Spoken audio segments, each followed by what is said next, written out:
कहाँ तक हुआ था?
हो गया?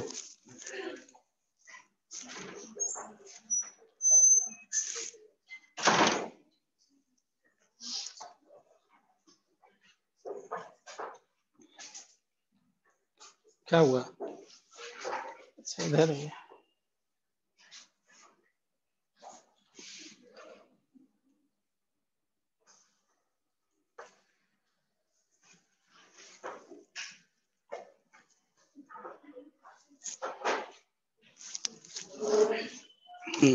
कहाँ तक?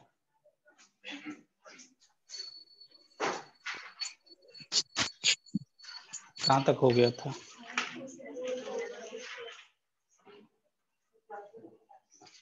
अच्छा प्रॉब्लम कराए थे लास्ट।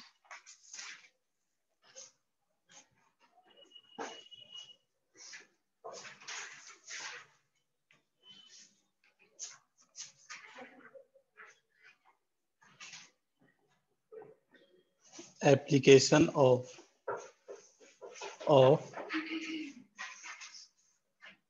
कोलर्स लॉ।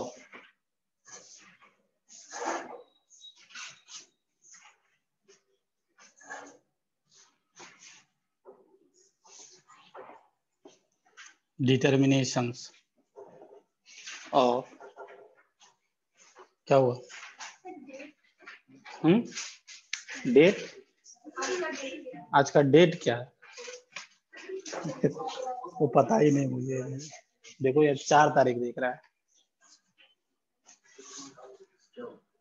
नहीं कुछ नहीं। हाँ पता नहीं, सुनाई दे रहा है? सुनाई दिखाई दे रहा है ना? Yes sir. क्या? हाँ। हाँ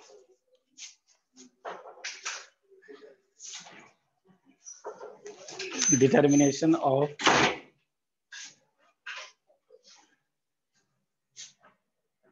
limiting molar conductance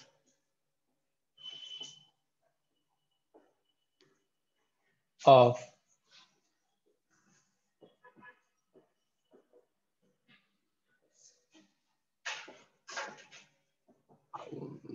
with the help of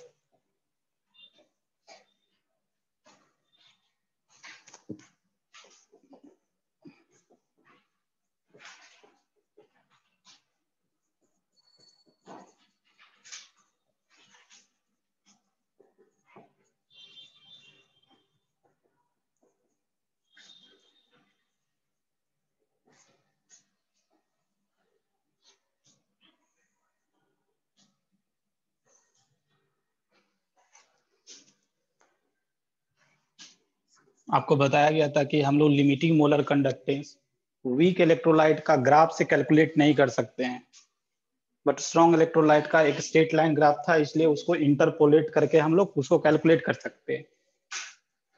ये जो कोलर्स लॉ है, it helps in calculations of limiting molar conductance of weak electrolyte. जो कैसे हम लोग कैलकुलेट करेंगे, मान लो हमको limiting molar conductance of acetic acid निकालना है।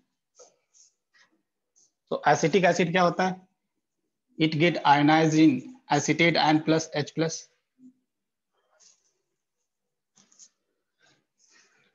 क्वेश्चंस में आपको लिमिटिंग मोलर कंडक्टेंस, जो डाटा प्रोवाइड करेगा that is the limiting molar conductance of strong electrolyte, और ये वीक इलेक्ट्रोलाइट है। तो कैसे हम लोग कैलकुलेट करेंगे समझे। इसके लिए जो डाटा देगा वो, मान लो कि जो गिवन डाटा है आपको दे रहा है limiting molar conductance of,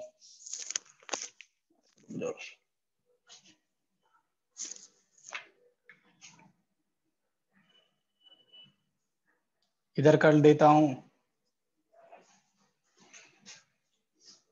sodium acetate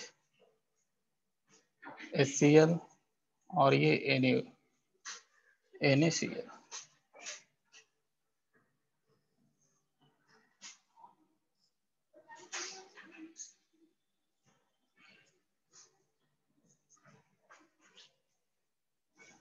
ये डाटा आपको दे दिया है, इसके हेल्प से we want to calculate the limiting molar conductance of this weak electrolyte.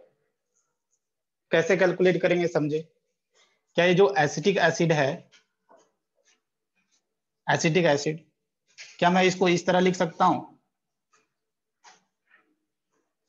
Acetate N plus H+, हम इसमें क्या कर रहे हैं ना, सोडियम जोड़ भी रहे हैं और सोडियम माइनस भी कर रहे हैं, और प्लस Cl H+ है ना, Cl माइनस हम लोग ऐड भी कर रहे हैं और माइनस भी कर रहे हैं। देखो इसका डाटा आपको प्रोवाइड किया होगा, इसका डाटा आपको प्रोवाइड किया है, और किसका डाटा प्रोवाइड किया है, HCl का। और उसमें हम लोग क्या करेंगे, NaCl को माइनस कर देंगे। क्या देखो हमको क्या चाहिए, हम एसिटिक एसिड का निकालना चाहते हैं, एसिटिक एसिड का निकालना चाहते हैं, तो यही एसिटिक एसिड है, बट इसका डाटा नहीं देगा। ये 3 इलेक्ट्रोलाइट, 3 स्ट्रॉन्ग इलेक्ट्रोलाइट का डाटा देगा वो। तो हम क्या किया, देखो ये काम की चीज है, यही चाहिए, बट यहाँ पर जो इलेक्ट्रोलाइट प्रोवाइड किया है एसीटेट आयन का किया है, तो इसका हम लोग जानते हैं X। फिर उसके बाद किसका प्रोवाइड किया है, HCl का प्रोवाइड किया है, इसका भी हम जानते हैं दैट इज Y। और उसमें हम क्या करेंगे, NaCl को माइनस कर देंगे।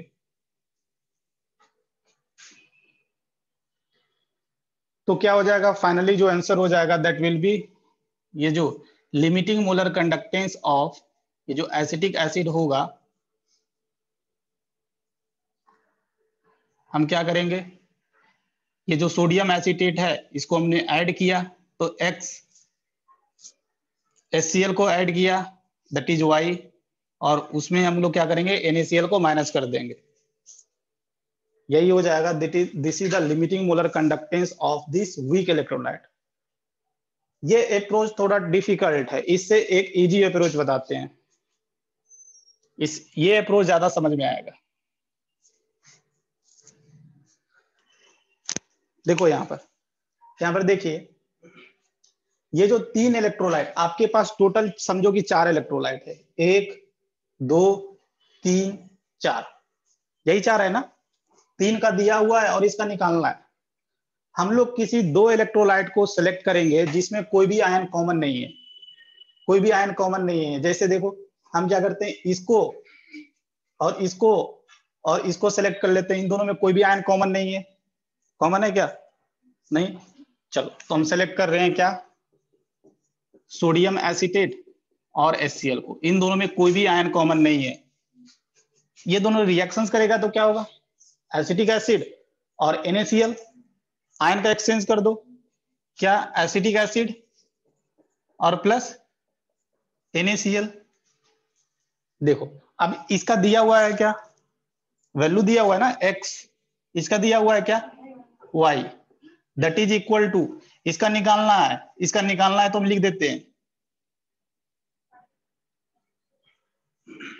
इसका निकालना है तो एज इट इज रहने देते हैं, दैट इज सोडियम एसीटेट। और क्या करना है, NaCl का क्या करना है Z। तो क्या इसका निकालने के लिए क्या करना पड़ेगा, इसको माइनस करना पड़ेगा, इक्वेशन बन गया एक। तो फाइनली क्या गया, यहां से भी X plus Y minus Z। This is the limiting molar conductance of acetic acid. चलो एक और क्वेश्चन कराते हैं जिससे और आपको समझ में आए।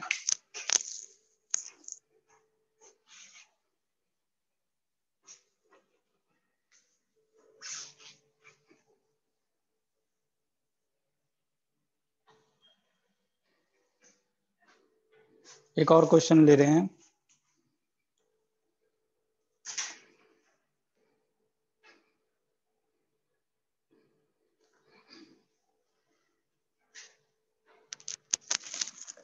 हमको limiting molar conductance of NH4OH निकालना है, कैलकुलेट करना है।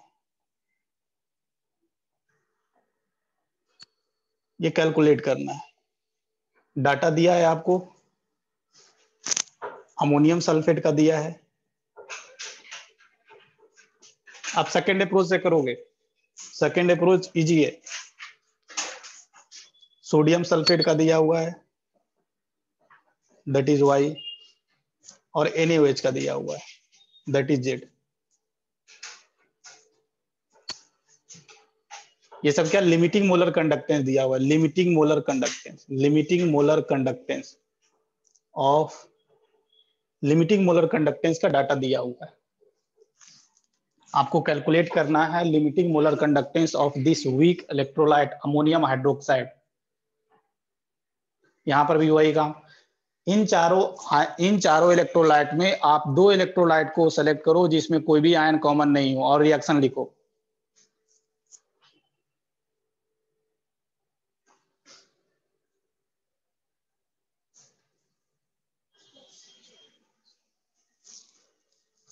अब बैलेंस रिएक्शन लिखना पड़ेगा।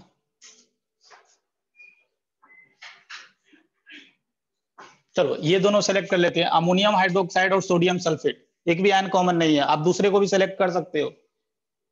कोई अगर इन दोनों को भी सेलेक्ट किया तो इसमें कोई भी आयन कॉमन नहीं होगा, ये दोनों में भी कोई आयन कॉमन नहीं है, तो आपकी मर्जी। हम ये इसको और इसको सेलेक्ट कर रहे हैं, अमोनियम हाइड्रोक्साइड को और इसको सोडियम सल्फेट को सेलेक्ट कर रहे हैं। इन दोनों में कोई भी आयन कॉमन नहीं है। रिएक्शन होगा क्या होगा, आयन का एक्सचेंज कर दो, अमोनियम सल्फेट और NaOH। बैलेंस करोगे तो यहाँ पर 2 की जरूरत पड़ेगी अगर रिएक्शन को बैलेंस करोगे, क्योंकि यहाँ पर 2 सोडियम है तो इसको 2 OH चाहिए, तो क्या हो जाएगा 2 NaOH प्लस प्लस और क्या हो जाएगा अमोनियम सल्फेट। अमोनियम सल्फेट, ये अमोनियम सल्फेट हो गया। चलो इसका दिया हुआ है, देखो अमोनियम हाइड्रोक्साइड का निकालना है, तो 2 into limiting molar conductance of this ammonium hydroxide, ये तो निकालना है आपको, प्लस सोडियम सल्फेट का दिया हुआ है Y इक्वल टू 2 NaOH का कितना है Z प्लस अमोनियम सल्फेट का कितना है Y, अच्छा X।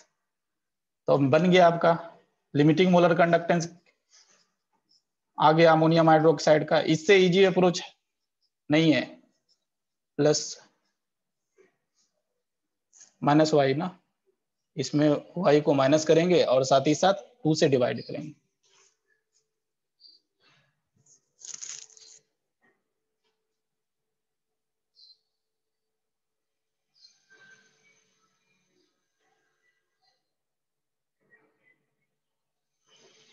ऐसे भी समझ सकते हैं, अमोनियम हाइड्रोक्साइड में आपके काम वाला आयन कौन कौन है, अमोनियम आयन और हाइड्रोक्साइड आयन।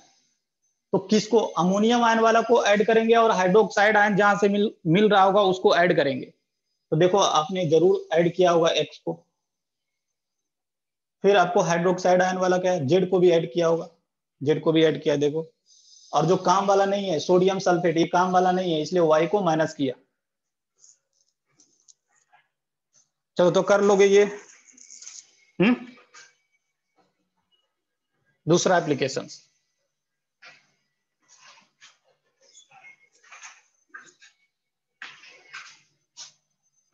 इसका दूसरा एप्लीकेशन,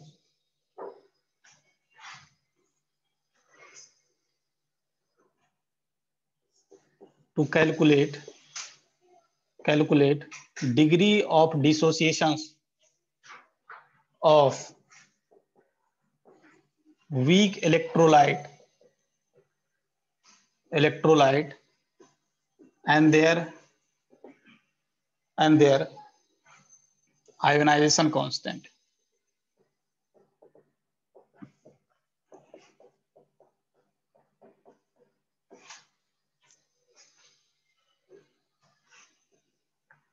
तो कोहलर्स लॉ से हम लोग degree of dissociation of weak electrolyte निकाल सकते हो। कैसे निकालेंगे? इसके लिए एक फॉर्मूला है, that is alpha is equal to limiting molar conductance at given concentrations. So क्या पढ़ेंगे? Limiting molar conductance at given concentrations upon limiting molar conductance at infinite dilutions. यही फॉर्मूला आपका है। अगर आपको अल्फा मिल गया तो डायरेक्टली आप आयनिक इक्विलिब्रियम में मूव कर जाएंगे। और वहां पर मैं बताया था के और के भी कैसे निकालते हैं। के का फॉर्मूला बताए थे, that is C alpha square upon 1 minus alpha. अगर आपका अल्फा का वैल्यू 5% से कम है, परसेंटेज अल्फा का वैल्यू अगर 5% से कम है, तो 1 माइनस अल्फा को हम लोग क्या करते हैं, 1 ले लेते हैं। और यहाँ पर क्या होता है, के और या केबी भी that is equal to C alpha square.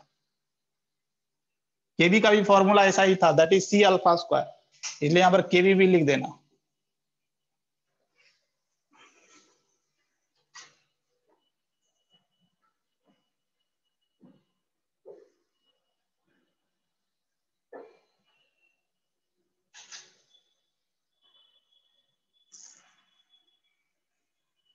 अब इसमें आपको अगर परेशान करने चाहेगा तो क्या करेगा पता है? ये जो limiting molar conductance at infinite dilutions जो डायरेक्टली नहीं देगा। कैसे देगा? आपको कोहलर्स का जो फर्स्ट एप्लीकेशन था उससे ये कैलकुलेट करवाएगा।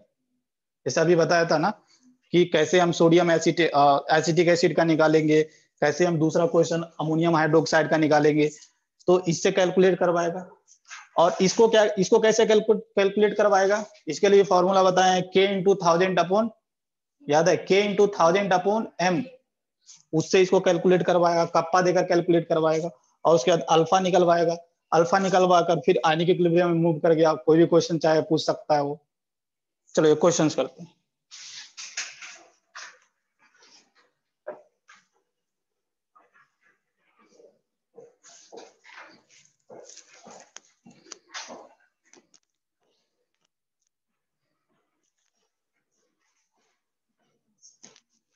लिखिए, क्वेश्चन लिखिए।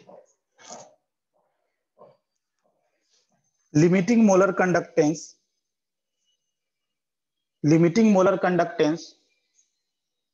of limiting molar conductance of 0.02 molar,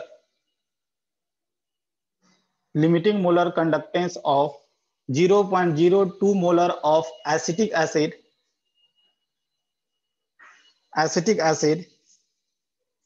at 0.02 molar and infinite dilution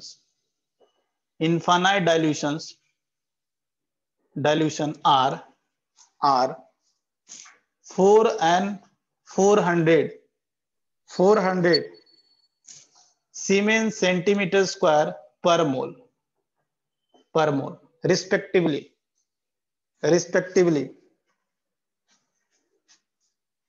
Calculate alpha and K of acetic acid.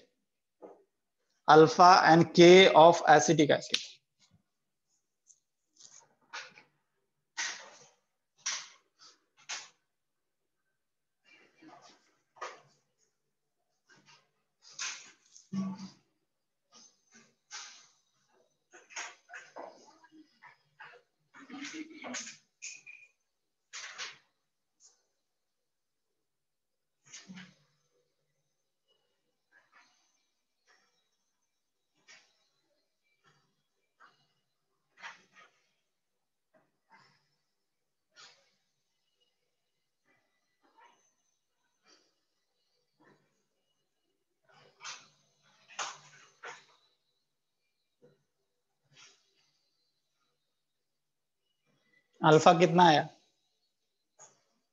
Alpha 10⁻²।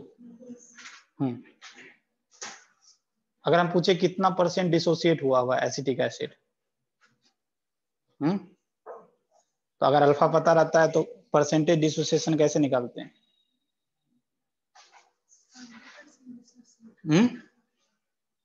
अरे यार परसेंटेज मतलब 1 2 3 ऐसा कितना परसेंट? 1%, बिल्कुल सही, 1% डिसोसिएट होगा। परसेंटेज निकालने के लिए 10⁻² में 100 से मल्टीप्लाई कर देते हैं। देखो अल्फा निकल जाएगा आसानी से। अल्फा क्वेश्चंस में दिया हुआ है, molar conductance at 0.02 molar concentrations upon molar conductance at infinite dilutions. देखो तो ये कितना हो जाएगा, दिया हुआ क्वेश्चन 4/400 दैट इज 10⁻²। 10⁻²। यूनिट क्या होगा? यूनिटलेस होता है, अल्फा का कोई यूनिट नहीं होता है, क्योंकि ऊपर भी सेम यूनिट नीचे भी सेम यूनिट। दूसरा के का वैल्यू क्या होता है? That is C alpha square. C का वैल्यू दिया हुआ है 2 × 10⁻²। अल्फा कितना हो जाएगा? 10⁻4। तो कितना हो जाएगा? 2 × 10⁻6। 6, यही आंसर हो जाएगा के।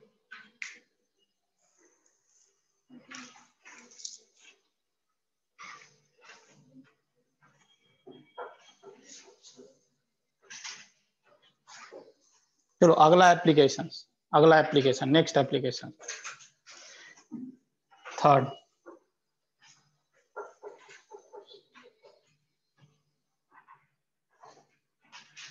टू कैलकुलेट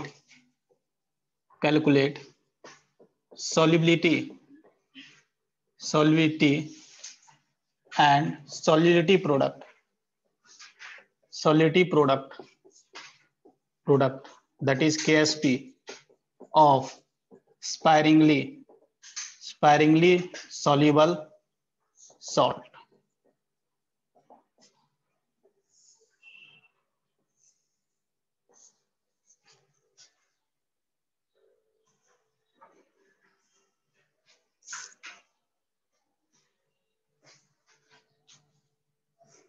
हम लोग जानते हैं लिमिटिंग मोलर कंडक्टेंस या that is molar conductivity is equal to K × 1000/m।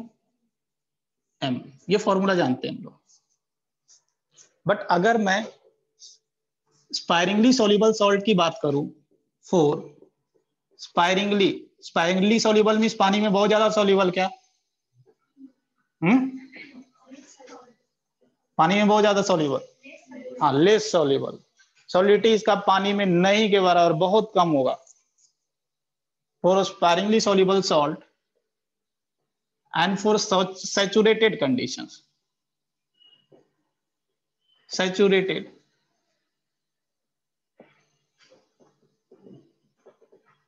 हम लोग बोल सकते हैं इस कंडीशन पर ध्यान रखिएगा, ये जो मोलरिटी होता है that become equal to solubility. ये जो मोलरिटी है सॉल्युबिलिटी के इक्वल हो जाता है, और साथ ही साथ limiting molar conductivity is equal to molar conductivity at infinite dilutions. अगर इस कंडीशन हम अप्लाई करते हैं तो ये जो m होता है s के इक्वल हो जाता है, और ये πm जो होता है लिमिटिंग मोलर कंडक्टेंस बन जाता है। अगर हम अप्लाई करते हैं तो क्या हो जाएगा, देखिए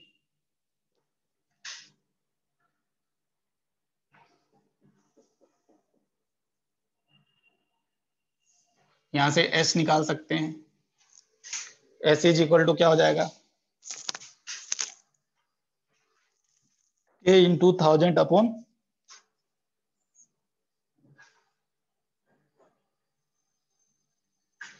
ये फॉर्मूला बन गया, इसको ध्यान रखिएगा।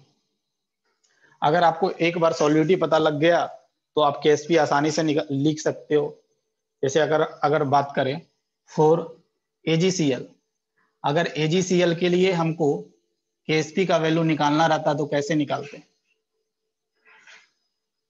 अगर इसका सॉल्युबिलिटी S है तो इसका KSP कितना होगा? एस स्क्वायर, ये सब सिखा चुका हूँ। जैसे और एक लेता हूँ, जैसे मान लो कि सिल्वर सल्फेट है, तो इसका सॉलिडिटी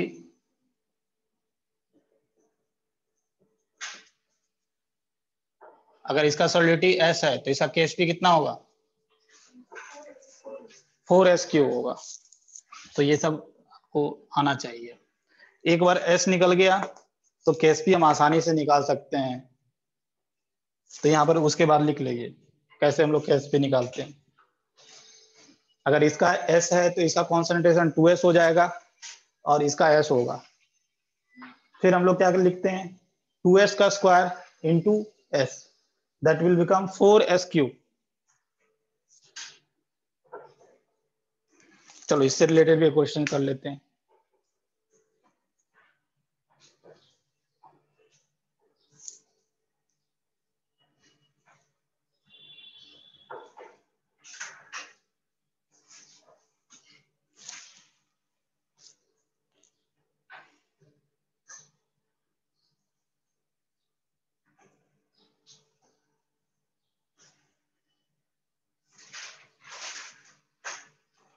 हो गया, क्वेश्चन लिखे।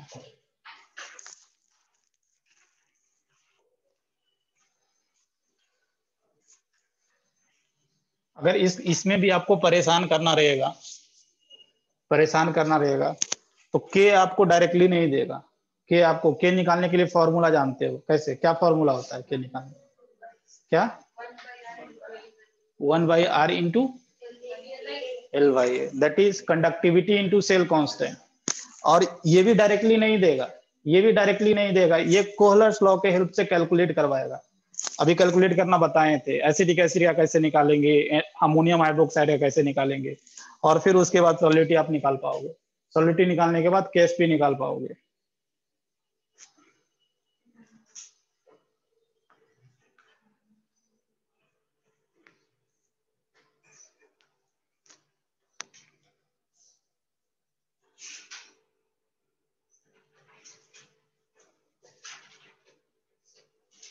चलो एक क्वेश्चन है,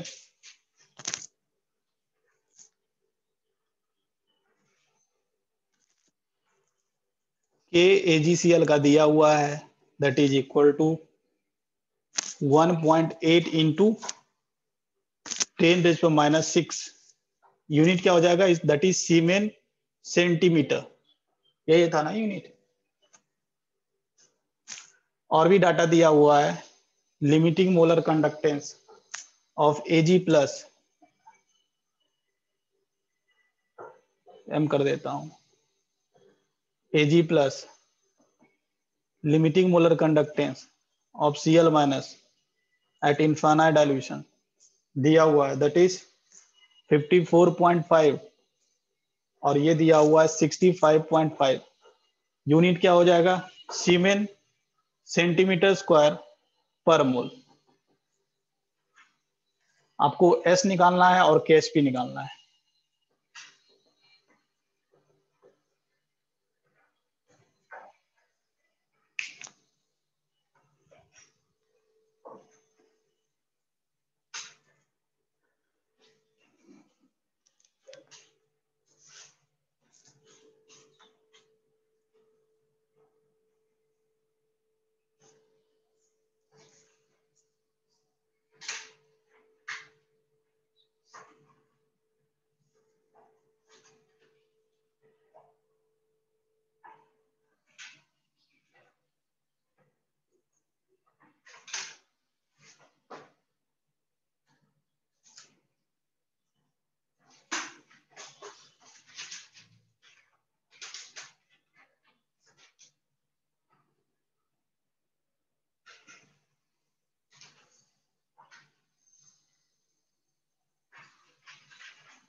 चलो बन गया होगा।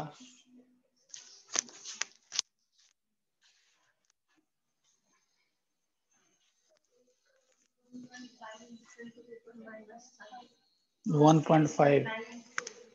रुक जाओ, आंसर है तो बताता हूँ, रुक जाओ आंसर होगा। हाँ, एस का वैल्यू 1.5 इंटू 10⁻⁵ और 2.25 इंटू 10⁻10। चलो देखो, तो हम लोग क्या करेंगे, देखो एजीसीएल का डायरेक्टली नहीं दिया हुआ है, तो एजीसीएल का निकाल लो इन दोनों को ऐड करके। यहाँ पर इसका एन फैक्टर 1 है तो दिक्कत ही नहीं है, इसका इक्विवेलेंट कंडक्टेंस भी सेम होगा, मोलर कंडक्टेंस भी सेम होगा, एन फैक्टर 1 है इसका। और कैसे इक्विवेलेंट कंडक्टेंस मोलर कंडक्टेंस निकालते हैं ये सबका बताए थे पिछले क्लास में। तो हम क्या करेंगे, लिमिटिंग मोलर कंडक्टेंस एजीसीएल का निकाल लेंगे, इन दोनों को ऐड करेंगे तो 120 आया है, 120 सीमेन सेंटीमीटर स्क्वायर पर मोल। के का वैल्यू डायरेक्टली दे दिया है। कभी कभी क्या करता है ना, ऐसा रहता, मान लो कि के एजीसीएल का दिया रहता और के वाटर का भी दिया रहता, मतलब के एजी सॉल्यूशन का दिया रहता है, एक्वस एजीसीएल लिख देता और के वाटर दिया रहता। बट इस फॉर्मूला लगाने के लिए हमको के एजीसीएल का चाहिए, तो क्या करते, एजीसीएल सॉल्यूशन में से वाटर का माइनस कर देते तो एजीसीएल का 1 लिया आता। हम इसमें क्या किए ना, इसमें हम ऐसा एज्यूम किए हैं कि वाटर का के 0 है। अगर क्वेश्चन में डाटा दे रहा है तो हमको माइनस करना पड़ेगा, तभी हम निकाल पाएंगे एजीसीएल का। चलो, तो यहाँ पर हम लोग के का वैल्यू जानते हैं, डायरेक्टली फॉर्मूला अप्लाई करते हैं, that is S is equal to K into 1000 upon क्या है, limiting molar conductance that is 120। Calculate किए तो कितना है, 1.5 इंटू -5। एस का वैल्यू, यूनिट क्या होगा इसका, यूनिट क्या होगा,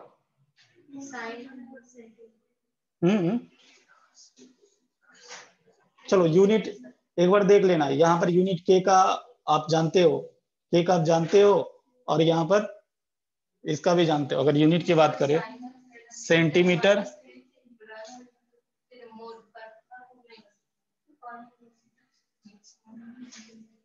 ये 7 तो कैंसल हो जाएगा, तो ये क्या हो जाएगा, सेंटीमीटर -3 और पर मोल। ये क्या मोल, अच्छा ये ऊपर जाएगा, और आना भी चाहिए। एक्चुअली ये कॉन्सेंट्रेशन है, कॉन्सेंट्रेशन से तो क्या मोल पर लीटर, बट यहाँ पर हम सेंटीमीटर है तो क्या पर सेंटीमीटर क्यों आएगा। ये क्या 1.8 कहाँ गया, अच्छा ये 1.8 इंटू 10⁻⁶। तो ये ऊपर है तो ये तो 7 सेंटीमीटर है ना, और नीचे में क्या है 7 सेंटीमीटर स्क्वायर पर मोल, मीन्स मोल ऊपर चला जाएगा, बिल्कुल बिल्कुल। इसको नीचे लेकर चले जाओ तो क्या हो जाएगा, मोल पर सेंटीमीटर क्यूब, आना भी चाहिए। जैसे हम लोग बोल सकते हैं मोल पर ml, और के का वैल्यू निकाल लेंगे, अगर ये निकल गया केएसपी का value that is S square, तो इसका स्क्वायर कर दीजिए अब, 1.5 इंटू 10⁻⁵ का स्क्वायर, ये आंसर हो जाएगा आपका। चलो, तो ये खत्म हो गया। अब एक छोटा सा टॉपिक बचा हुआ बैटरी, तो बैटरी लिखो हेडिंग, बैटरी में ओनली आपको याद करना है।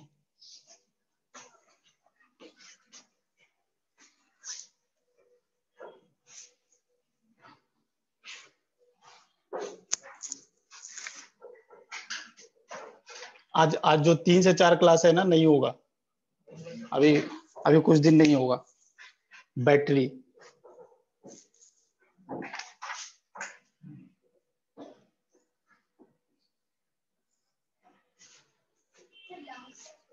हाँ, डाउट क्लास होगा।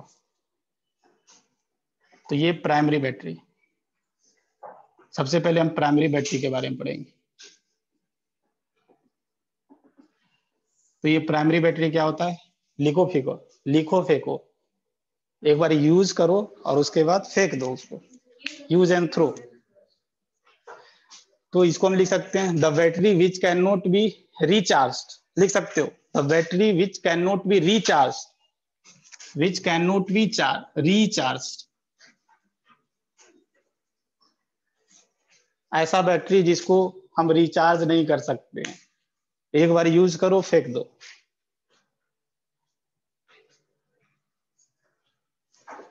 तो लिख लो the battery which can not be recharge, that is called primary battery. अब प्राइमरी बैटरी में आपको कौन सा बैटरी पढ़ना है, that is dry cell, dry cell, पहला बैटरी जो पढ़ना है that is dry cell.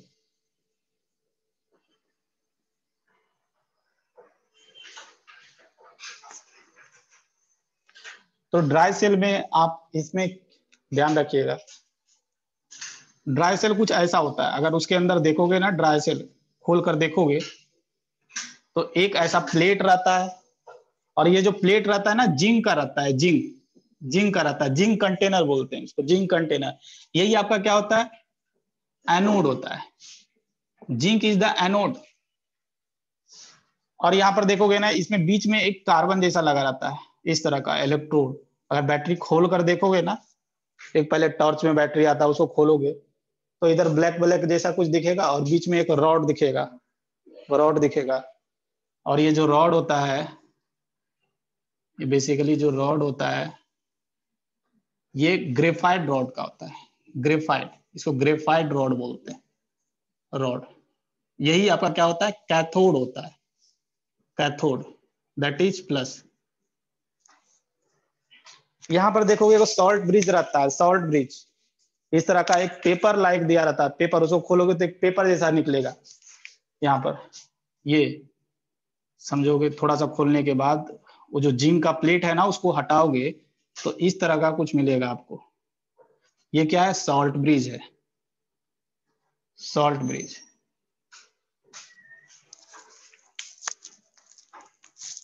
Salt bridge, salt bridge. और इसके अंदर क्या रहता है, इलेक्ट्रोलाइट फील्ड रहता है।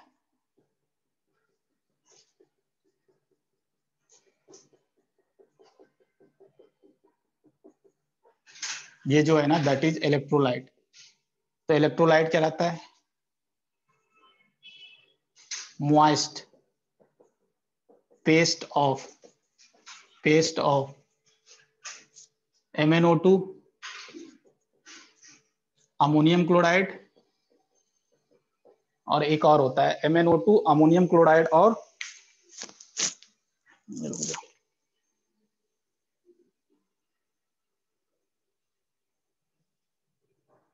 Zinc chloride, zinc chloride. इतना चीज ध्यान रखना। अब इसमें क्या होता है, इसमें रिएक्शन कैसे होता है ये मैं बता देता हूं, उसके बाद इसको कवर करेंगे।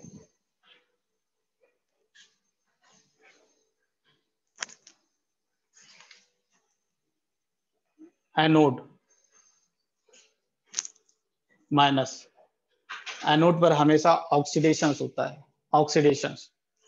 तो एनोड पर ऑक्सीडेशन होगा। ये जो जिंक रॉड है, जिंक रॉड है, ये Zn2+ में कन्वर्ट होगा with the loss of 2 electrons. और कैथोड पर क्या होगा, कैथोड पर रिडक्शन होता है, कैथोड पर रिडक्शन होता है हमेशा। कैथोड पर ये जो अमोनियम आयन है, ये जो अमोनियम आयन, अमोनियम आयन ये क्या होता है, 2 इलेक्ट्रॉन गेन करके अमोनिया गैस निकलता है प्लस हाइड्रोजन गैस। अब बैटरी में तो ऐसा होल वगैरह होता नहीं है कि गैस निकले, इसलिए हम लोग क्या करना रहता है ना, गैसेस को वहां पर कंज्यूम कराना रहता है। कैसे कंज्यूम होगा, उसके लिए साइड रिएक्शन भी चलते हैं उसके अंदर। ये साइड रिएक्शन क्या चलता है इसके अंदर, ये भी देखें आप। ये जो अमोनिया है ना, ये जिंक के साथ क्या करता है, कॉम्प्लेक्स बना लेता है। इस Zn2+ आयंस का अमोनिया के साथ कंबाइन होने का टेंडेंसी बहुत ज्यादा होता है। इसलिए क्या होता है, तुरंत ये क्या होगा, ये जो Zn2+ आयंस है ये अमोनिया के साथ 4NH3 के साथ कंबाइन होकर ये कॉम्प्लेक्स बना लेता है।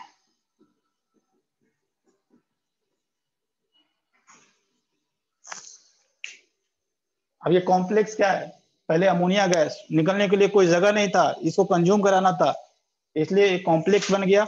और ये कॉम्प्लेक्स को अगर बैलेंस करना है तो Cl माइनस आपके साथ है, तो पूरा कॉम्प्लेक्स के केटायन एनायन दोनों बन जाएगा। मतलब मैं ये बोलना चाहता हूँ कि ये जो कॉम्प्लेक्स है ये 2Cl माइनस के साथ कंबाइन होकर ये क्या बना लेता है,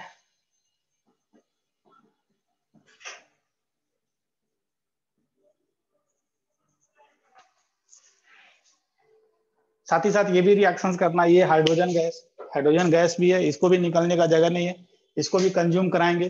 कंज्यूम कराने के लिए क्या है, MnO2 लिया गया है। तो MnO2 ये क्या करता है, MnO2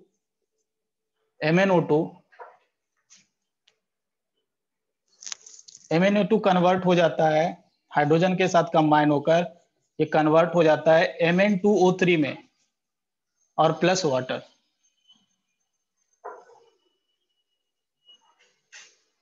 तो ये सब ये साइड रिएक्शंस है। मेन रिएक्शंस जिंक का ऑक्सीडेशन हो रहा है, कैथोड अमोनियम का रिडक्शन हो रहा है, और ये गैसेस को कंज्यूम कराना रहता है, उसके लिए साइड रिएक्शन चलता है। तो यही आपका जो ड्राई सेल है, जिसको हम लैक्लेंचे सेल भी बोलते हैं, उसमें ये सब रिएक्शंस होता है। धीरे धीरे क्या होता है, जैसे हम नया सेल खरीद कर लाते हैं तो उससे जो वोल्टेज मिलता है ज्यादा मिलता है, but as the time passes voltage क्या होता है, ड्रॉप होता है, और कुछ दिन के बाद कुछ दिन के बाद आपको उसको फेंकना पड़ेगा, क्योंकि उसमें कोई पोटेंशियल डिफरेंस नहीं होता है। इसलिए वोल्टेज जो उससे मिलेगा, वोल्टेज आउटलेट होता है, that is zero, about zero.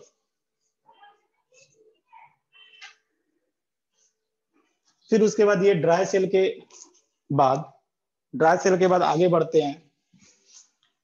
जो नेक्स्ट तरह का सेल है उसको हम लोग बोलते हैं अल्कलाइन सेल। अल्कलाइन सेल में कुछ नहीं होता है, हम लोग क्या करते हैं, इलेक्ट्रोलाइट में, जो इलेक्ट्रोलाइट था ना, इलेक्ट्रोलाइट में हम लोग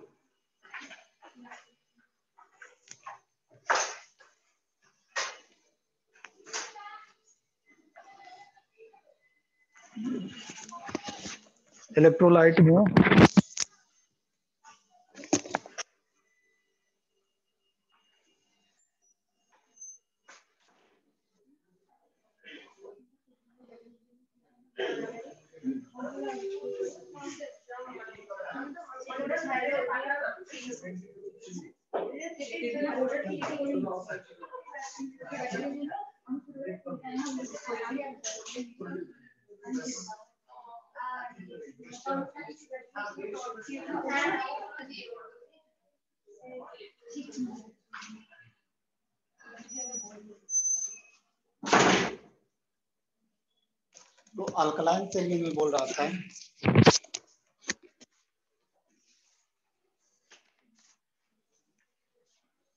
ये अल्कलाइन सेल का एडवांटेज क्या है, उसमें जो वोल्टेज मिलता है ना, that gives A constant voltage.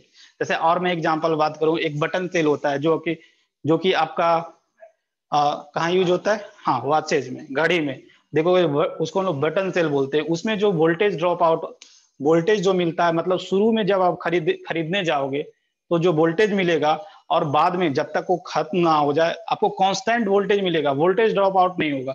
यही अल्कलाइन सेल और बटन सेल का एडवांटेज है। बट जो आपका आपको जो जैसे घर में क्या हो गया, जो वॉल वॉचेज होते हैं उसमें यूज करते हो, और भी बहुत सारा यूजेज है।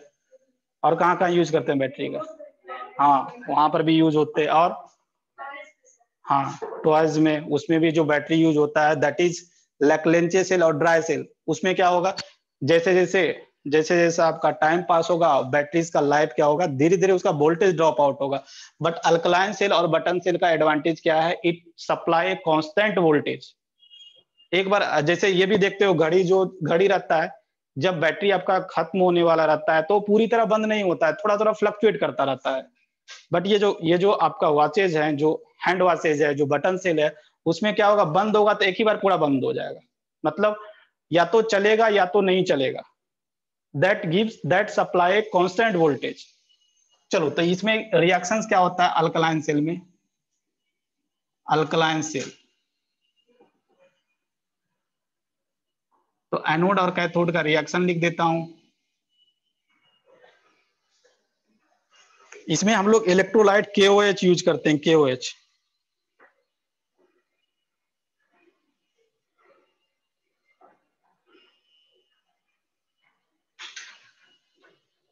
हाँ तो जिंक पर रिएक्शंस क्या होता है, एनोड पर यही रिएक्शंस होगा। जिंक जो होता है, जो KOH हम लोग यूज कर रहे हैं, OH माइनस के साथ कंबाइन होकर जिंक ऑक्साइड बनाता है। साथ ही साथ क्या होगा, जिंक ऑक्साइड और प्लस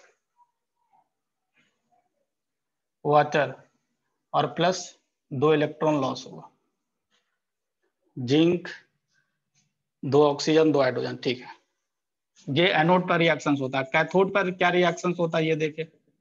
कैथोड पर ये जो MnO2 है, MnO2 है, MnO2 Mn2O3 में कन्वर्ट होता है। और यहाँ पर कैथोड पर रिडक्शंस होगा, मींस गेन ऑफ इलेक्ट्रॉन्स होगा, गेन ऑफ इलेक्ट्रॉन्स होगा। तो Mn2O3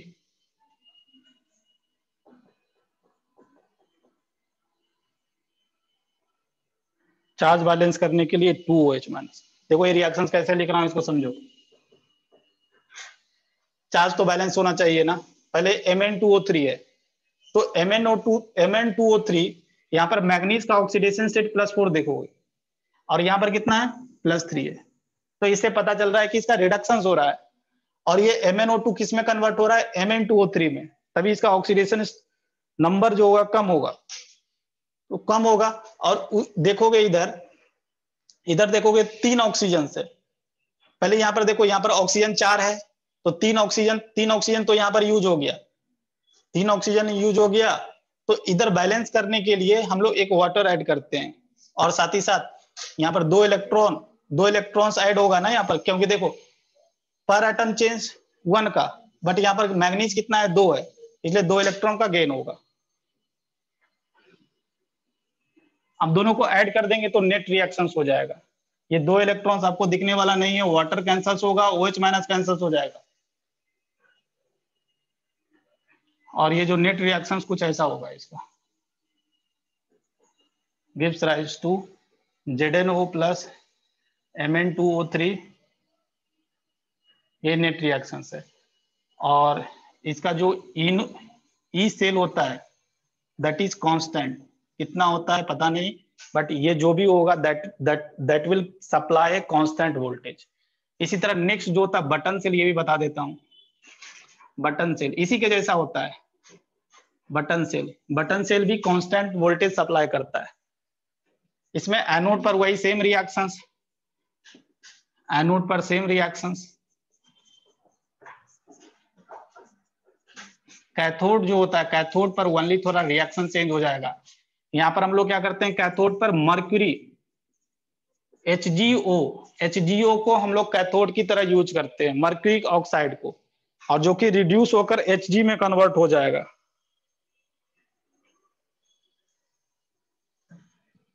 यहां पर भी इसी के जैसा रिएक्शन पूरा सेम है, Hg प्लस 2OH माइनस, दोनों को ऐड कर दीजिए तो ये नहीं दिखने वाला है, पूरा cancels. Hg plus HgO gives rise to Hg plus ZnO। और इसका भी जो ई सेल होगा that will supply a constant voltage.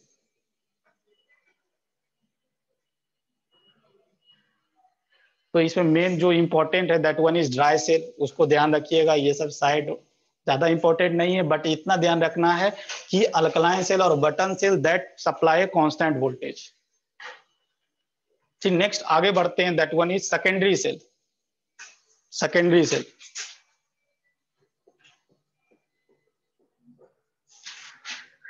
Secondary cell या सेकेंडरी बैटरी, दोनों अगर एक याद करोगे तो दोनों, दूसरा वाला भी रिएक्शन एज इट इज है, खाली यहाँ पर एनोड कैथोड चेंज हो जाता है यहाँ पर, और एनोड वाला रिएक्शन तो सेम ही है।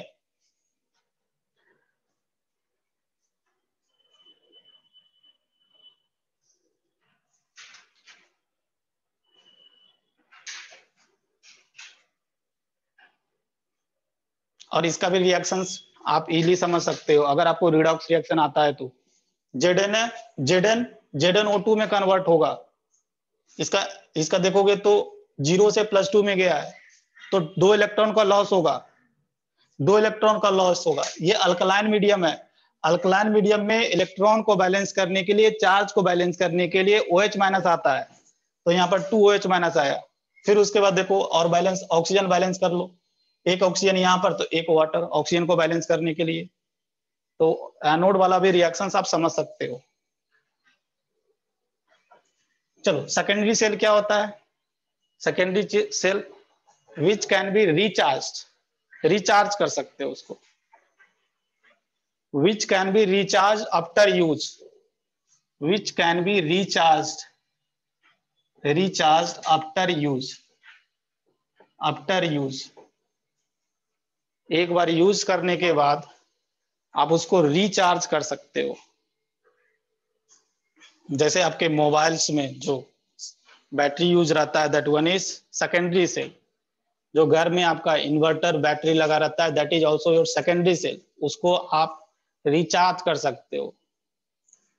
तो सेकेंडरी सेल में भी जो इंपॉर्टेंट सेल आपको पढ़ना है, that is lead storage battery. Secondary cell में भी जो इंपॉर्टेंट बैटरी पढ़ना है, that one is lead storage battery.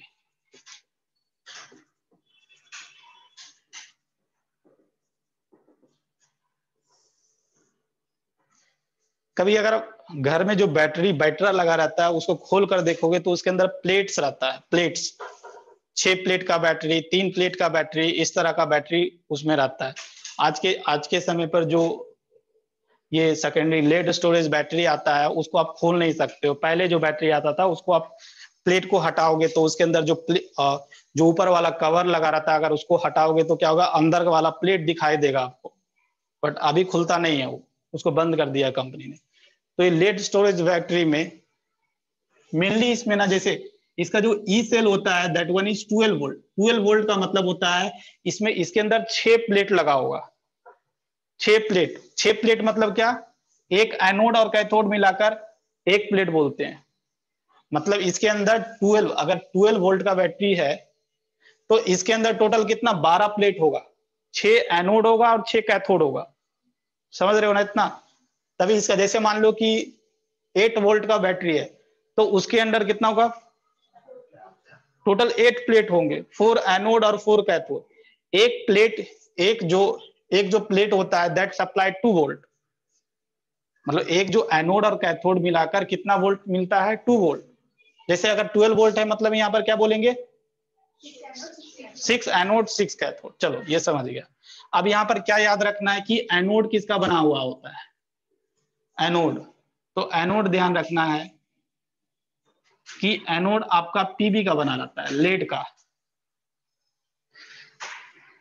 Cathode किसका बना हुआ होता है, पीबीओ का। इसके अंदर इलेक्ट्रोलाइट कौन सा भरे हुए होते हैं, इलेक्ट्रोलाइट कौन सा भरे हुए होते हैं, that one is sulphuric acid. और ये भी 38% वाइव वेट।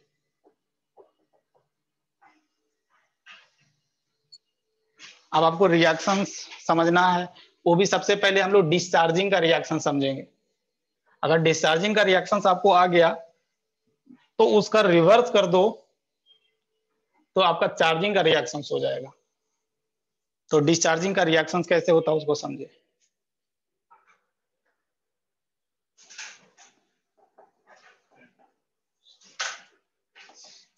डिस्चार्जिंग, अच्छा डिस्चार्जिंग में ये गैल्वेनिक सेल की तरह काम करेगा या इलेक्ट्रोलाइटिक सेल की तरह? डिस्चार्जिंग मतलब बैटरी को क्या किया आपने, बैटरी को क्या, मतलब आप जब यूज कर रहे हो, मोबाइल जब यूज कर रहे हो तो डिस्चार्ज होगा ना, तो उस समय वो गैल्वेनिक सेल की तरह काम करेगा या electrolytic cell. Means chemical energy electrical energy में कन्वर्ट हो रहा है या इलेक्ट्रिकल एनर्जी केमिकल एनर्जी में। Chemical energy spontaneous cell reactions हो रहा है, तब आपको क्या मिल रहा है, वोल्टेज मिल रहा है, एनर्जी मिल रहा है, तो कैसा काम करेगा? गैल्वेनिक सेल की तरह। तो ये ध्यान रखना है, गैल्वेनिक सेल की तरह काम करेगा। मींस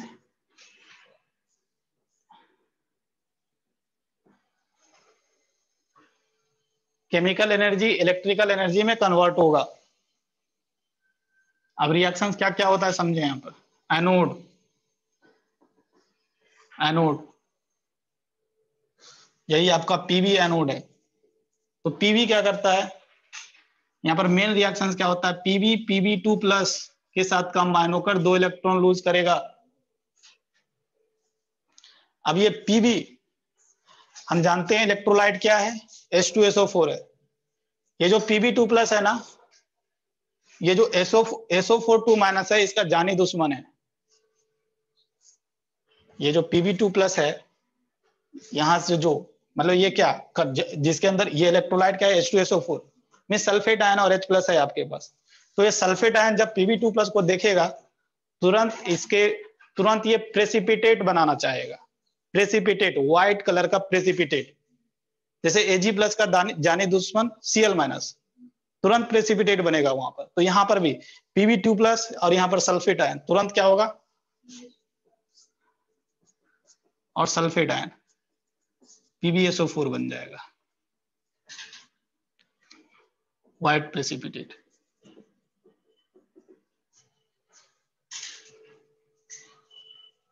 अब ये इन दोनों को ऐड कर दें तो यही नेट रिएक्शन एनोड पर होता है। तो ऐड कर दें तो क्या होगा, Pb2 प्लस नहीं दिखाई देगा आपको, Pb plus SO4 minus gives rise to PbSO4 with the loss of 2 electrons. This is the net reactions occurring on anode. अब कैथोड पर चलते हैं। कैथोड पर, तो कैथोड पर क्या रिएक्शंस होता है देखने में।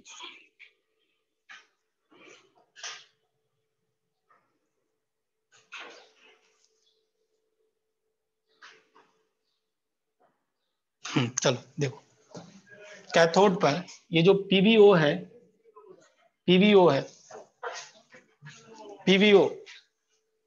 ये क्या चीज में कन्वर्ट होगा, पीवी में कन्वर्ट होगा, पीवी में ना,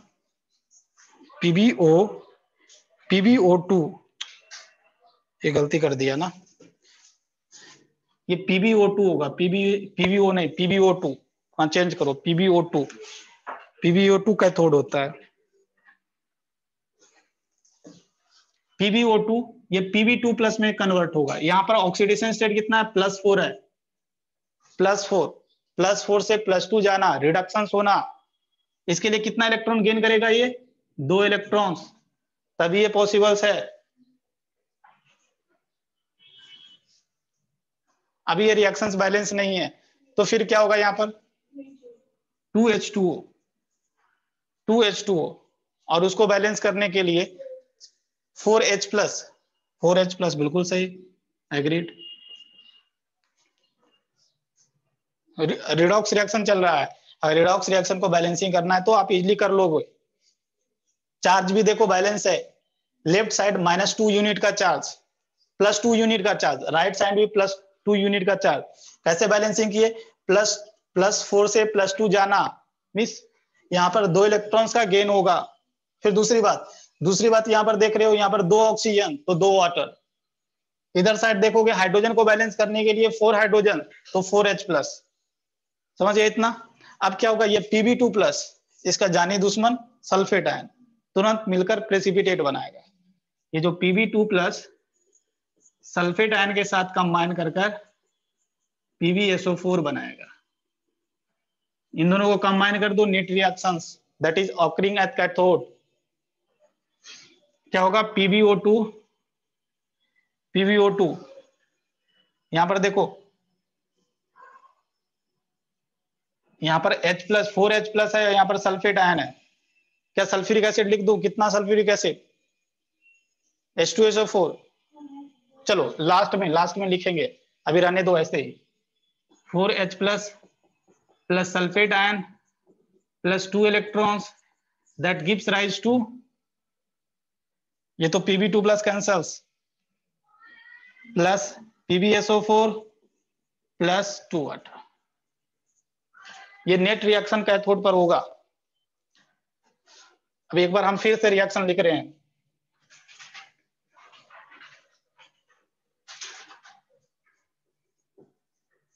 एनोड पर रिएक्शंस, जो नेट रिएक्शन है उसको लिखेंगे। Pb सल्फेट आयन के साथ कंबाइन कर PbSO4 प्लस 2 इलेक्ट्रॉन।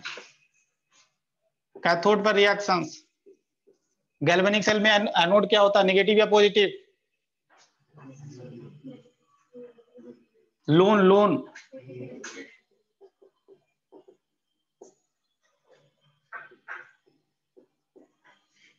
आप लोग का तैयारी झमाझम है।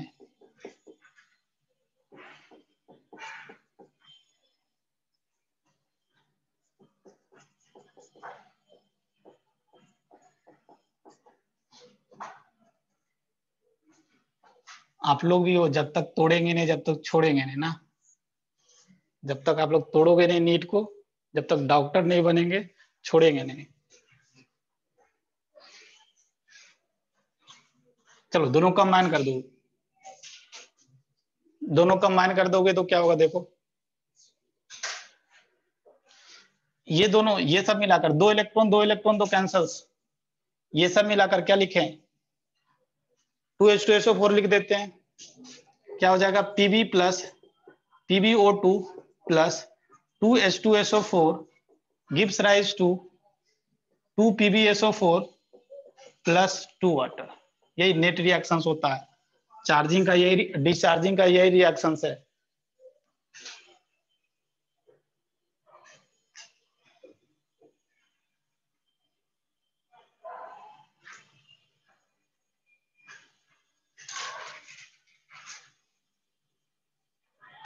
अब क्या होता है ना, बैटरी, जैसे एक बैटरी का लाइफ होता है, ये जो घर में आपका बैटरी लगा रहता है उसका लाइफ होता है, जैसे 3-4 साल में फिर से क्या करता है, उसका रिप्लेसमेंट कराना पड़ता है। तो बैटरी खराब क्यों हो जाता है, ये भी सोचने वाली बात है। बैटरी क्यों यूज करने के लायक नहीं बनता है, 3-4 साल के बाद क्या हो जाता है, एक साल में उसका क्यों, वो बैटरी हम लोग उसको रिचार्ज कर सकते हैं, चार्ज कर सकते हैं, अगेन एंड अगेन यूज कर सकते हैं। तो एक्चुअली ये जो PbSO4 है ना, अगर आप पुराने प्लेट्स देखोगे जो पहले खुलता था, तो 1-2 साल के बाद आप देखोगे उसके अंदर जो आपका PB का रॉड रहता है ना, रॉड, उसके अंदर, उसके ऊपर देखोगे व्हाइट कलर का लेयर जम जाता है, और वही ये PbSO4 रहता है। तो ये जो भी, जैसे मान लो कि ये PB रॉड है, तो 2-3-4 साल के बाद क्या देखोगे, इसके ऊपर व्हाइट कलर का एक लेयर बन गया है। अगर ये लेयर हटेगा नहीं तो रिएक्शंस कैसे होगा, रिएक्शंस नहीं होगा तो फिर से वो रिचार्ज कैसे होगा, इसलिए आपका बैटरी यूज करने लायक नहीं बनता। फिर दूसरी बात, ये जो H2SO4 है, आपने ये भी देखा होगा, बैटरी जो पहले वाला बैटरी आता था उसमें हम लोग क्या करते हैं ना, उसमें हम लोग H2SO4 बाहर से लाकर ऐड भी किया जाता है। ये H2SO4 देखो व्हाइट कलर का रहता है, व्हाइट पूरा डिस्टिल वाटर बोलते हैं हम लोग, लाकर उसमें ऐड किया जाता है। ऐड किस लिए किया जाता है पता है, कि अगर H2SO4 का कॉन्सेंट्रेशन धीरे धीरे क्या, डिस्चार्जिंग, जैसे जैसे डिस्चार्जिंग होगा, शुरू में बैटरी खरीद कर लाया तो H2SO4 का जो कॉन्सेंट्रेशन था that is 38% by mass, but जैसे जैसे क्या होगा, H2SO4 मेनली क्या हो रहा है, वाटर में कन्वर्ट हो रहा है, तो धीरे धीरे क्या होगा, धीरे धीरे आपका ये जो H2SO4 है डाइल्यूट होता जाएगा, और एक लंबे समय के बाद क्या होगा, उसका कॉन्सेंट्रेशन बहुत ड्रॉप कर जाएगा, तो फिर क्या होगा, यूज करने के लायक नहीं बनता है। नहीं बनता है तो हम लोग क्या करते हैं, उसका लाइफ बढ़ाने के लिए हम लोग उसमें पानी चेंज कर देते हैं, उसके अंदर जो वाटर रहता है, उसके अंदर जो एसिड रहता है उसको चेंज किया जाता है। चेंज करोगे तो फिर से कुछ दिन के बाद चलना शुरू हो जाएगा। तो दो प्रॉब्लम है रिप्लेसमेंट का, दो प्रॉब्लम, एक तो H2SO4 डाइल्यूट हो जाता है, दूसरा ये रिएक्शंस होता है जिससे, और दूसरा ये जो PbSO4 क्या होता है, पीबी रॉड के ऊपर डिपोजिट होता है, जिससे रिएक्शंस नहीं हो पाता। अगर रिएक्शंस ही नहीं होगा तो फिर बैटरी आपका यूज एंड थ्रो टाइप का हो जाएगा। तो यहाँ पर एक चीज और, 3 तरह का क्वेश्चन एक और पूछते हैं, H2SO4 का n फैक्टर पूछते हैं। इन जनरल H2SO4 का n फैक्टर कितना होता है?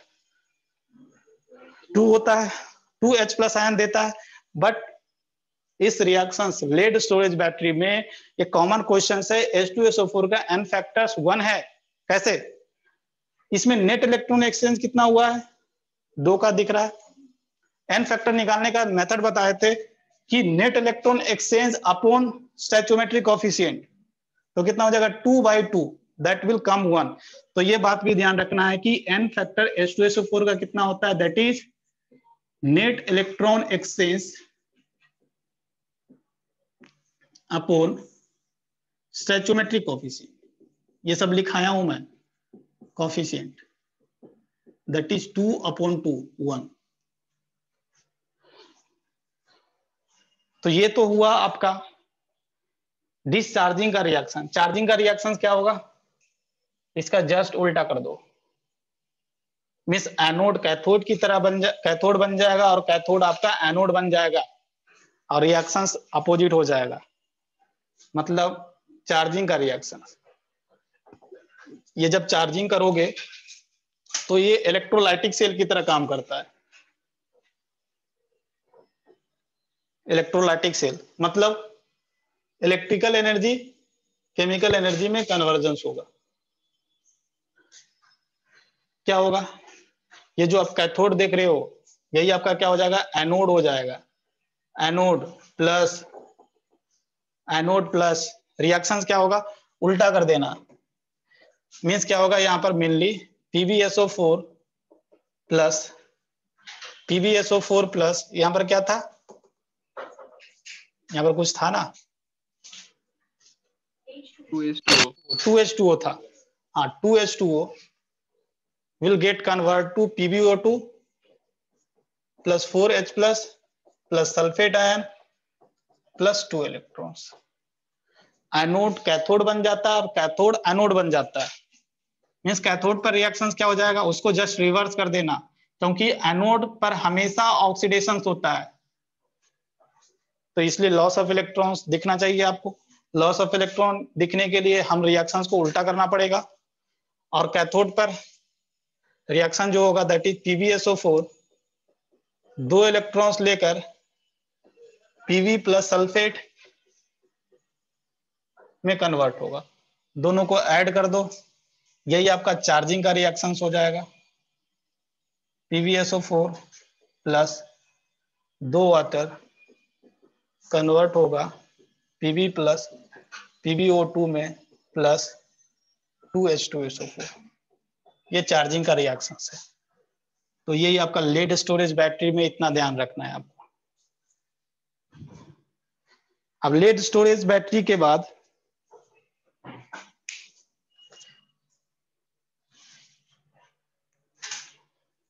एक और बैटरी बचता है जिसको हम लोग बोलते हैं, लास्ट में आपके एनसीईआरटी बुक में दिया होगा, दैट इज क्या है बताओ?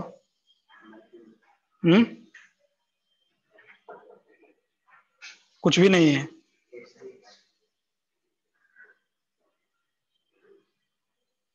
एक और बैटरी है that is nickel cadmium battery. ये थोड़ा महंगा होता है, निकेल कैडमियम बैटरी। और उसके बाद भी एक battery that is fuel cell बोलते हैं, फ्यूल सेल, जो कि आपका सैटेलाइट वगैरह लॉन्च होता है उसमें आपका, या जो भी आपका ऑटोमेटेड गाड़ी होता है, ऑटोमेटेड कार होता है, लग्जूरियस कार होता है, उसमें मेनली फ्यूल सेल यूज होता है। तो निकेल कैडमियम बैटरी एक बार देख लो, उसका भी बता देता हूँ रिएक्शन। तो ये लेड स्टोरेज बैटरी इंपॉर्टेंट है और इसका हम अच्छी तरह से समझाए हैं, और आपको होप आपको समझ में भी आया होगा और आप रिएक्शंस को याद भी रखोगे। नहीं याद रखोगे तो आपका याद करने का तरीका बता दिया क्या? इसको याद करना इम्पॉसिबल है। आप 3-4 बार रिविजन करोगे ना तो याद हो जाएगा।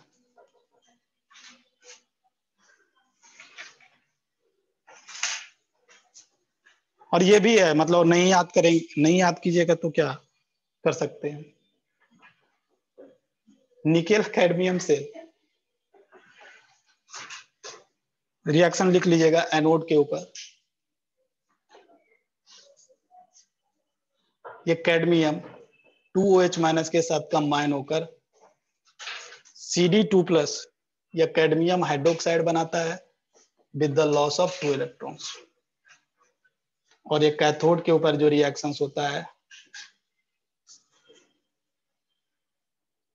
यहाँ पर हम लोग NiOOH, यहाँ पर ऑक्सीडेशन स्टेट देखोगे इसका, तो इसका -2 होता है, इसका -1 होता है, मीन्स इसका ऑक्सीडेशन स्टेट +3 है, +3।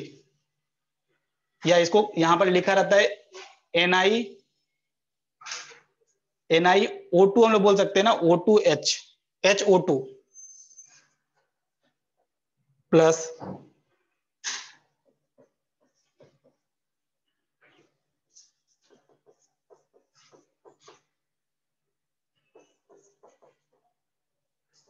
यहाँ पर 2 इलेक्ट्रॉन्स।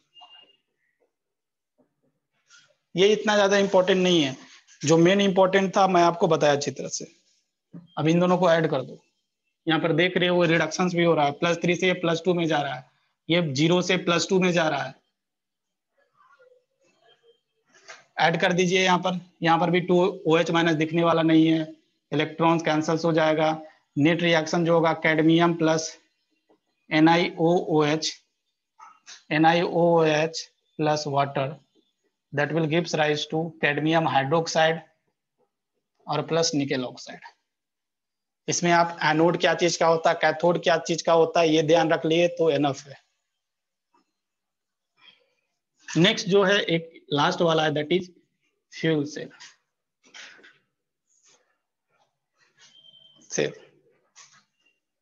इसमें भी जो इंपॉर्टेंट पढ़ना है that one is oxygen hydrogen cell, ये इंपॉर्टेंट है आपके लिए। कैमरा थोड़ा घूम गया है, वो राइट साइड के आपके बोर्ड का थोड़ा नहीं दिख रहा।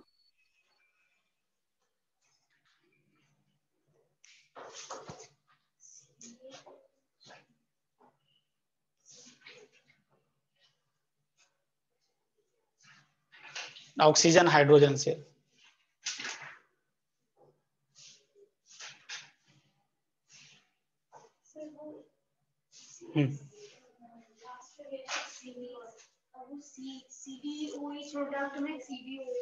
अच्छा CDOH, ये हाँ एक CDOH का, हाँ ये कैल्शियम आ गया, कैडमियम होगा।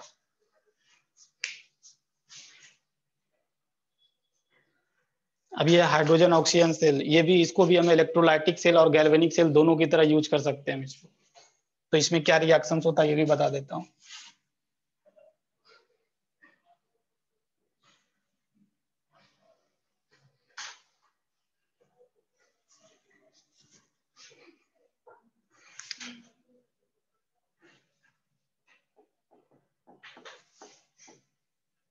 दिमाग के ऊपर से जा रहा है सब, ऊपर से।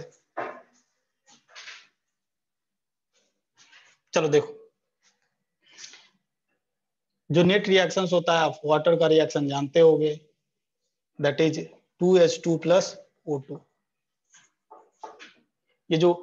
ये कब, जब ये इलेक्ट्रोलाइटिक सेल की तरह यूज होगा, मीन्स एनोड की तरह। एनोड पर क्या मिलेगा आपको, एनोड पर ऑक्सीजन मिलेगा, और कैथोड पर क्या मिलेगा, हाइड्रोजन मिलेगा। जब ये इलेक्ट्रोलाइटिक सेल की तरह हम लोग इसको यूज करते हैं, जब हम इसको गैल्वेनिक सेल की तरह यूज करते हैं,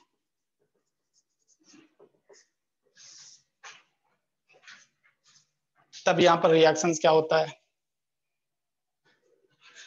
ये जो एनोड है आपका, एनोड रिएक्शंस उल्टा है। ये हाइड्रोजन ऑक्सीजन जो होता है एनोड पर, यहाँ पर एनोड पर मिल रहा है, बट रिएक्शन लिखने वक्त हम क्या करेंगे, कैथोड पर O2 प्लस समथिंग लिखेंगे। मीन्स ये गैल्वेनिक सेल की तरह काम करेगा, तो यही नेट रिएक्शन होने वाला है ना, उल्टा इसका जस्ट रिवर्स।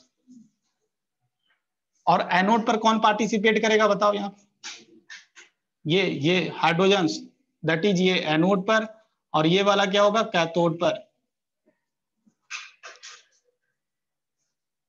अभी ना बताया, लेड स्टोरेज बैटरी में, तो आपको समझ में आना चाहिए। अब ये रिएक्शंस क्या होगा एनोड पर, हमेशा ऑक्सीडेशन होता है। ऑक्सीडेशन कैसे होगा इसका देखो, ये जो हाइड्रोजन्स है 2H+ में कन्वर्ट होता है with the loss of 2 electrons. Cathode पर रिएक्शन क्या होता है, कैथोड पर प्लस, ये भी रिएक्शन हम लिखना बताए हैं आपको, कैसे लिखेंगे देखिए, O2, अगर आपको याद हो तो 2 वाटर, ये रिएक्शन बताए कभी, 2 वाटर O2 में कन्वर्ट कैसे होता है, 2 water O2 4 electrons plus 4H+, और इधर क्या करते थे, हो गया बैलेंस्ड है ना, रिएक्शन बैलेंस्ड है देखो है, तो हम लोग क्या करेंगे, इसका जस्ट रिवर्स कर दो, मीन्स क्या होगा, O2 plus 4 electrons plus 4H+ will gives rise to 2 water। क्या हुआ, तो क्लास करके एहसान कर रहा है क्या,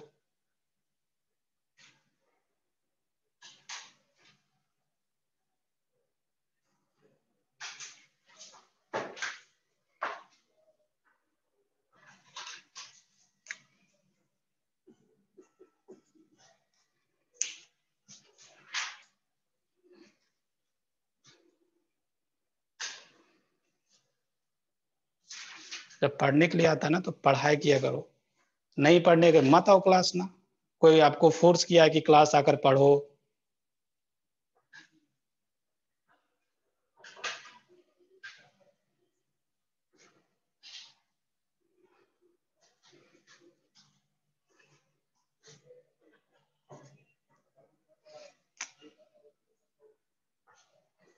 देखो इसको हम 2 से मल्टीप्लाई क्यों किए, ताकि 4 इलेक्ट्रॉन कैंसल्स हो जाए। अब नेट रिएक्शन लिख दीजिए, O2 प्लस 2H2, ये देखो 4H+ ये भी कैंसल्स हो जाएगा, गिव्स राइज टू 2 वाटर। यही नेट रिएक्शन तो आपका मैं ऊपर लिख चुका हूं, देखिए ये ध्यान रखिएगा, इसका जो ऑक्सीडेशन पोटेंशियल होता है दैट इज 0 वोल्ट माना गया है, और इसका जो रिडक्शन पोटेंशियल होता है दैट वन इज, इस रिएक्शंस का मैं आपको ऑक्सीडेशन पोटेंशियल बताया हूं दैट इज -1.23 वोल्ट, तो अगर हम रिडक्शन पोटेंशियल लिख रहे हैं तो कितना होगा 1.23 वोल्ट, तो ई सेल इसका जो होता है ये भी ध्यान रखिएगा दैट विल कम 1.23 वोल्ट। इतना ही है, इसी के साथ ये चैप्टर आपका खत्म होता है। बैटरी भी ओवर हो गया,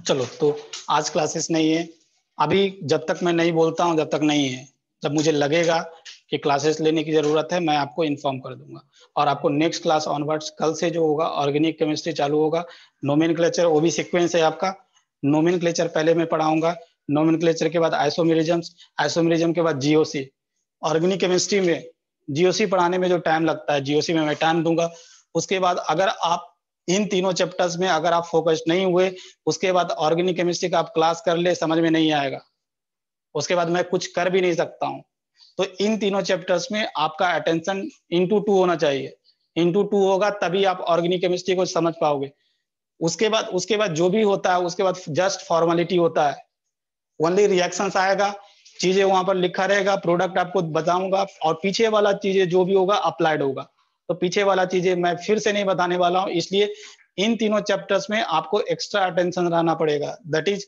नोमेनक्लेचर, आइसोमेरिज्म्स और जीओसी पर extra extra extra extra attention. GOC organic chemistry का पूरा बैकबोन है, अगर जीओसी आपको अगर समझ में नहीं आया तो ऑर्गेनिक केमिस्ट्री आप समझ ही नहीं सकते हो, जीओसी पर बहुत ज्यादा आपको फोकस करना पड़ेगा। चलो तो आज के लिए इतना ही, नेक्स्ट क्लास से हम लोग नोमेनक्लेचर स्टार्ट करेंगे,